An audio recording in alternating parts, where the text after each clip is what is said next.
बूढ़ा लोग जन्नत में नहीं जाएंगे। हाँ, बुढ़वा बुढ़िया नहीं जावे जन्नत होता।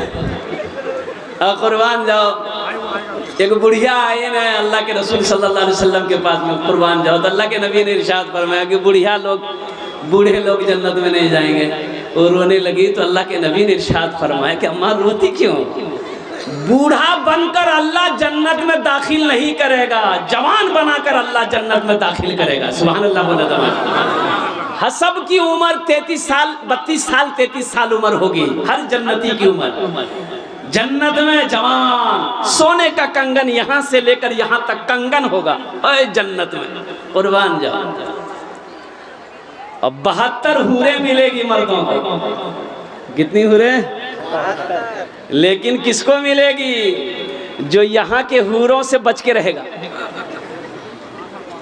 यहाँ को फोन करो ही, वहाँ को फोन करो ही, वहाँ को आई लव यू, यहाँ को थैंक यू। फिर हूरें नहीं मिलेगी। कुर्बान जाओ। एक बात याद रखना मेरे बच्चों, नौजवानों, और कुर्बान जाओ, अल्लाह ने इजाजत दिया है, अल्लाह ने इजाजत दिया है कुरान में, तुम्हें शादी करनी है 4 करो। अल्लाह ने इजाजत दिया, माता बालकुम मिनन निसाई मसना व सुलासा व रुबा। एक पसंद है कर लो। हम इजाजत दे रहे हैं, एक पसंद है, अरे भाई बोलो भाई, एक पसंद है, दूसरी पसंद है कर लो, तीसरी पसंद है उससे भी कर लो, चौथी पसंद है उससे भी कर लो। अब इसके बाद भी फिर भी पसंद आ रही है तो इसका मतलब तुमको पसंद नहीं, खुजली की बीमारी है तुम। अब खुजली की बीमारी कैसे दूर होगी? बीटेक्स लगाने से। अल्लाह ने कहा है अगर तुम 2 के साथ 4 के साथ अगर इंसाफ नहीं कर सकते तो तुम्हारे लिए एक ही काफी है। तुम्हारे लिए एक ही काफी है। और वो एक बीवी को हलाल तरीके से अगर तुम कमा के नहीं खिला सकते, ताकत नहीं है, तो फिर तुम्हारे ऊपर में शादी फर्ज नहीं है। एक तस्बीह ले लो, किसी पहाड़ पर चढ़ जाओ, अल्लाह अल्लाह करते हुए अपनी जिंदगी गुजारो, तुम्हें शादी करने की जरूरत नहीं। इसलिए नौजवानों, अपने चेहरे पे दाढ़ी सजाओ। अच्छा देखिएगा, ये दाढ़ी भी बड़ी जिद्दी है। ये जब भी निकलती है मर्द के चेहरे पे निकलती है। भाई औरत के चेहरे पे दाढ़ी देखें आप, इधर निकलती है क्या? अरे इधर निकलो होने की। औरत के चेहरे पे दाढ़ी नहीं निकलती है। क्या है? जो मर्द है उसी के चेहरे पे निकलती है। लेकिन ये बुधवार नौजवान दाढ़ी निकलती है, नाई की दुकान में जाके कहता है मियाँ जल्दी छिल, खुजला जल्दी छिल, तो दाढ़ी कहती है नी नी ती मरच नी छिल ती मरच। ये बोलता नी भी मरद नहीं जी, मैं वही छी, जल्दी छिल। तो इंशाल्लाह दाढ़ी सजाओगे, अरे नबी की सुन्नत से अपने चेहरे को सजाओगे। कितने नौजवान तैयार? हाथ उठाओ। इंशाअल्लाह अल्हम्दुलिल्लाह। या अल्लाह हाथ उठवाना मेरा काम था, या अल्लाह हमारे इन नौजवानों के बच्चों की जिंदगी को बदलना तेरा काम है। या अल्लाह बड़े बड़े जालिम काफिर को तूने ईमान ईमान ईमान ईमान की दौलत से नवाजा है। ए अल्लाह हमारे बच्चों की भी जिंदगी को बदल दे, हमारे नौजवानों की भी जिंदगी को बदल दे। या अल्लाह इन्हें नमाजी बना दे, या अल्लाह इन्हें दीन का सिपाही बना दे, या अल्लाह इन्हें मैदाने जंग का गाजी बना दे। या अल्लाह मैं दुआ करता हूँ तेरी बारगाह में कि सारे लोगों को खाने काबा का हाजी बना। आमीन आमीन बोले तो अल्हम्दुलिल्लाह। ये पैगाम था जो पहुंचाने के लिए मैंने अब तक पहुंचा दिया।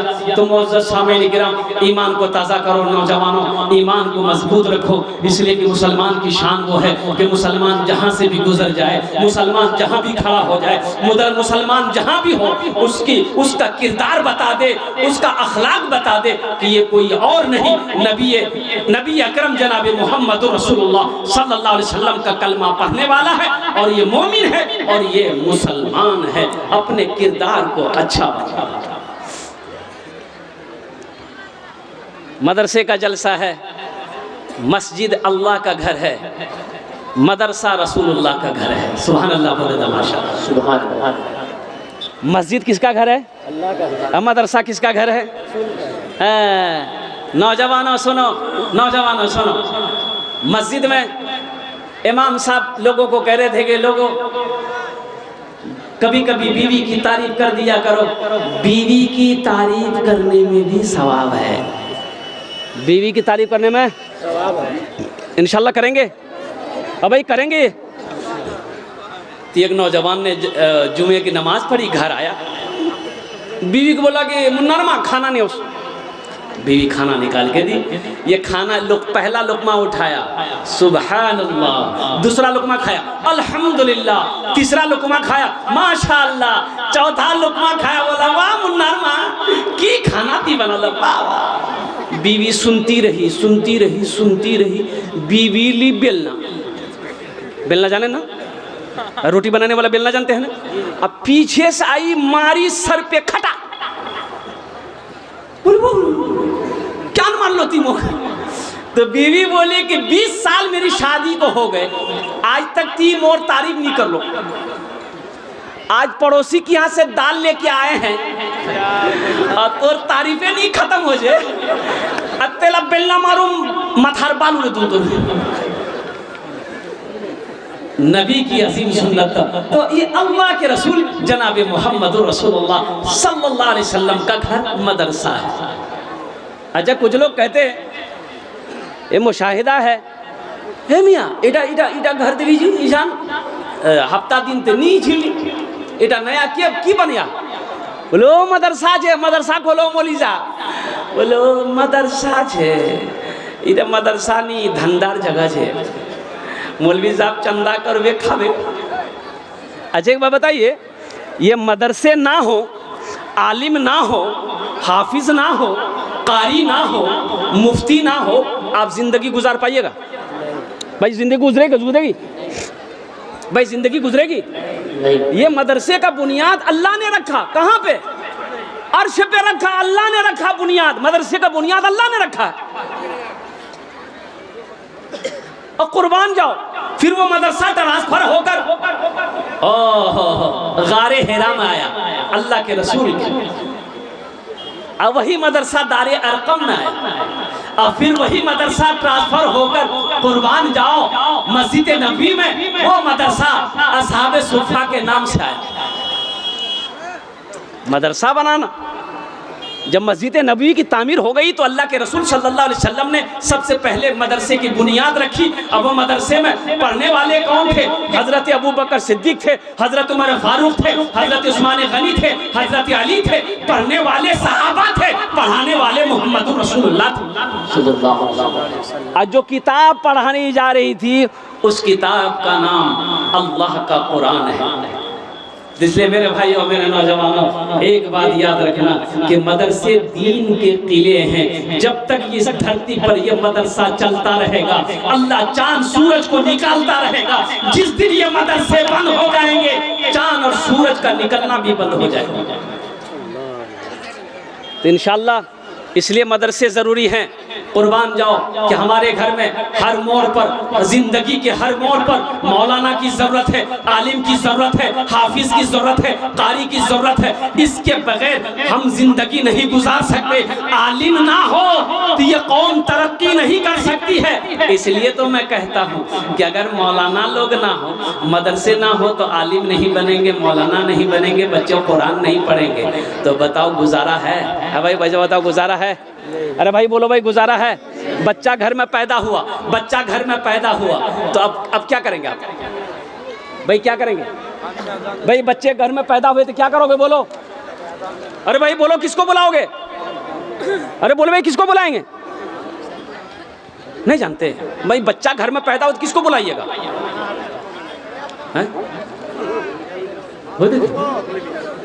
अजान देना है भाई, अजान देना है, किसको बुलाइएगा? मौलवी साहब को बुलाइएगा। काहे बुलाइएगा? अजान देने के। बच्चा पैदा आप किए हैं, अजान मौलवी साहब देगा।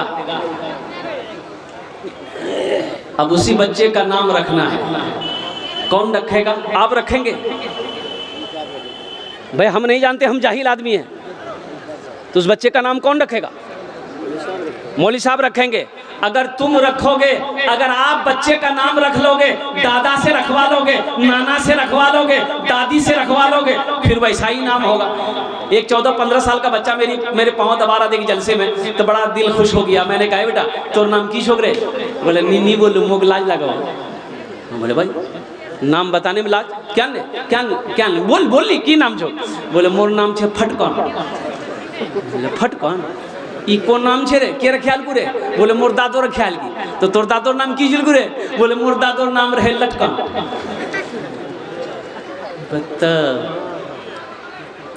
अल्लाह के रसूल सल्लल्लाहु अलैहि वसल्लम इरशाद फरमाते हैं तुम अपने बच्चों के अच्छे नाम रखो, नाम का जात पर असर होता है। ये बच्चे का हक है माँ बाप के ऊपर में। यही तो मदरसे में बैठकर चटाई पर बैठकर हमारे उलमा पैगाम दे रहे हैं कि दीन सीखो, कुरान सीखो, यहाँ भी खैर है, आखिरत में भी खैर है। इसलिए मुसलमानों मदरसे से भागो नहीं। अल्लाह तौफीक दे तो वक्त मिले ना, महल्ले में बस्ती में अगर मदरसा मकतब हो तो 10 मिनट जाकर वहाँ पर बैठो, मदरसे में बैठो जाकर। खुदा ना खास्ता अगर वही मौत हो गई तो जन्नती बन जाओ। अल्लाह तौफीक दे तो मदरसे बंद कराने की कोशिश मत करो, उलमा की गीबत नहीं करो, इसलिए कि ये उलमा आपका मोहताज नहीं है, ये वारिस अंबिया है। बड़ा ऊंचा मकाम है। जैसे माँ बाप के चेहरे को देखना सवाब है, कुरान को देखना सवाब है, खाने काबा को देखना सवाब है, उसी तरीके से एक आलिम के चेहरे को देखना भी सवाब है। सुभान अल्लाह बोले तो माशाअल्लाह। इंशाअल्लाह इकराम करेंगे भाई मदरसों का, मौलाना का, उलमा का इंशाअल्लाह इकराम करेंगे, इज्जत करेंगे। हाथ उठाओ इंशाअल्लाह। कितने लोग तैयार हैं? इंशाअल्लाह अल्हम्दुलिल्लाह सारे लोग तैयार हैं। इसलिए के उलमा आलिम यहाँ भी काम आएगा। और जब मर जाओगे ना तो जनाजा यही आलिम पढ़ाएगा। और कुर्बान जाओ। अल्लाह के रसूल इरशाद फरमाते हैं अगर तुम जन्नत में चले गए ना तो जन्नत में भी आलिम की जरूरत पड़ेगी। जन्नत में भी आलिम की जरूरत पड़ेगी। काहे पड़ेगी भाई? जन्नत में चले गए, झमेला खत्म। अब मौली साहब की काम छे मी जन्नतो तो सही मौली साहब की काम छे। तो अल्लाह को वे ओ मेरा बंदा सारी नेमत मिल गई, कहा कि अल्लाह तेरी रहमत, सारी नेमतें मिल गई अल्लाह। तो मेरा अल्लाह कहेगा कि और कुछ चाहिए? कहा कि अल्लाह और क्या चाहिए? लेकिन मेरा अल्लाह कहेगा एक नेमत अभी बचा है, एक नेमत बाकी है। कहा कि अल्लाह और क्या नेमत है? वो एक नेमत क्या है? तो मेरा अल्लाह कहेगा कि जाओ अपने आलिम से पूछो, अपने उलमा से पूछो, मौलवी साहब से पूछो वो कौन सी नेमत बाकी है। तो जन्नत में लोग बोले भैया मुल जा वहां भी मौलाना को ढूंढते फिरोगे, हे मौली साहब सुन और की नेमत बाकी छे, की नेमत बाकी छे। तो आलिम आपको कहेगा हे लोगो अल्लाह का दीदार बाकी है। सुभान अल्लाह बोले माशाअल्लाह। अल्लाह अपना दीदार कराएगा। इसलिए ये अल्लाह के रसूल का घर है। जो अल्लाह के रसूल का घर बनाएगा इंशाअल्लाह हशर के मैदान में अल्लाह के रसूल उसकी शिफात फरमा कर जन्नत के अंदर में दाखिल कर देंगे। तो मेरे भाइयों, मेरे दोस्तों, मेरे बुजुर्गों, बहुत सारे काम मदरसे के बाकी है। देखिए दौलत ना किसी के पास रही है ना रहेगी, ना कोई पैसा लेके मरा है ना कोई मरेगा। दौलत, कोठी, इमारत, बिल्डिंग, जमीन, सोना, चांदी सब यही रह जाएगा। खाली हाथ आए हो, खाली हाथ चले जाओगे। तो अल्लाह के रसूल इरशाद फरमाते कि लोगों तुम कहते हो ये माल मेरा, ये माल मेरा, ये माल मेरा है, तुम्हारा कुछ नहीं है। तो सहाबा ने अर्ज़ किया या रसूल अल्लाह मेरा है तो हम अपना ही ना कहेंगे। तो अल्लाह के हबीब इरशाद फरमाते सुनो, अभी देखिएगा ये मोबाइल हम दावा कर रहे हैं कि मेरा है।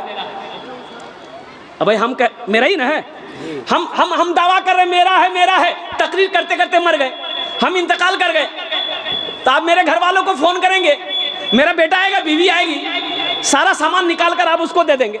भाई देंगे ना? भाई देंगे ना? तो अभी थोड़ी देर पहले कह रहे थे मेरा है, तो मेरा का हो, मेरा बेटा का है, मेरी बीवी का है। हाँ ये मोबाइल मेरा है, कैसे बनेगा? इस मोबाइल को हम मदरसे में दे देंगे कि हजरत ये मोबाइल लीजिए, इसको बेचकर मदरसा में लगा दीजिए, तो ये माल मेरा है। अल्लाह के रसूल ने इरशाद फरमाया कि जो माल रहती जिंदगी अपने हाथों से अल्लाह के बैंक में जमा कर दोगे वो तुम्हारा है। बाकी यहाँ जो कुछ भी है वो तुम्हारे वारिसों का है, वो हुकूकदारों का है, वो तुम्हारे बेटों का है, बेटियों का है, वो तुम्हारी बीवी का है, वो तुम्हारा माल नहीं। तो इंशाअल्लाह जन्नत में महल बनाएंगे इंशाअल्लाह। भाई जन्नत में महल बनाओ। कितने लोग तैयार हो? हाथ उठाओ, इंशाअल्लाह मैं दुआ करूंगा अल्हम्दुलिल्लाह। बस मुझे 5 आदमी चाहिए इस मजमे के अंदर, हम उसके लिए 10 दुआ करेंगे इंशाअल्लाह।